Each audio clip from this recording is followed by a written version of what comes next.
विश्व नवनिर्माण की अनूठी ईश्वरीय योजना। मैं कौन?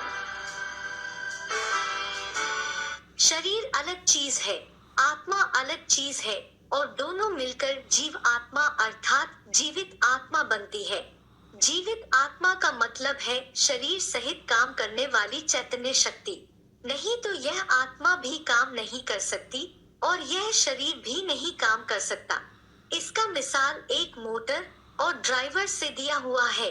जैसे मोटर होती है, ड्राइवर उसके अंदर है तो मोटर चलेगी, ड्राइवर नहीं है तो मोटर नहीं चलेगी।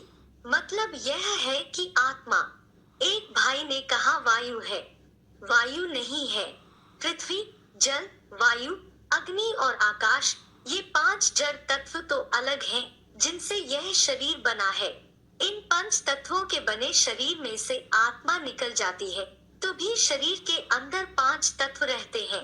उनको जलाया जाता है या मिट्टी में दबाया जाता है, वे तो जड़ तत्व हैं, लेकिन आत्मा उनसे अलग क्या चीज है? वह मन और बुद्धि सहित एक अति सूक्ष्म ज्योतिर्बिंदु है, जिसको गीता में कहा गया है, अनोरणीयांसम अनुस्मरेत्यः। गीता के 8वें अध्याय का 9वां श्लोक। अर्थात अणु से भी अनुरूप बताया। अणु है लेकिन ज्योतिर्मय है।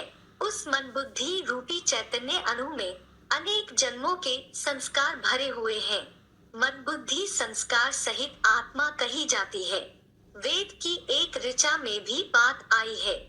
मनरेव आत्मा, अर्थात मन को ही आत्मा कहा जाता है। आत्मा शरीर छोड़ती है तो ऐसे थोड़े ही कहा जाता है कि मन बुद्धि रह गई और आत्मा चली गई। सब कुछ है, लेकिन मन बुद्धि की शक्ति चली गई अर्थात आत्मा चली गई। तो मन बुद्धि की जो पावर है, वास्तव में उसका ही दूसरा नाम आत्मा है।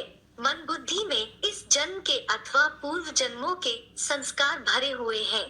संस्कार का मतलब है अच्छे बुरे जो कर्म किए जाते हैं, उन कर्मों का जो प्रभाव बैठ जाता है, उसको कहते हैं संस्कार। जैसे किसी परिवार में कोई बच्चा पैदा हुआ, वह कसाईयों का परिवार है।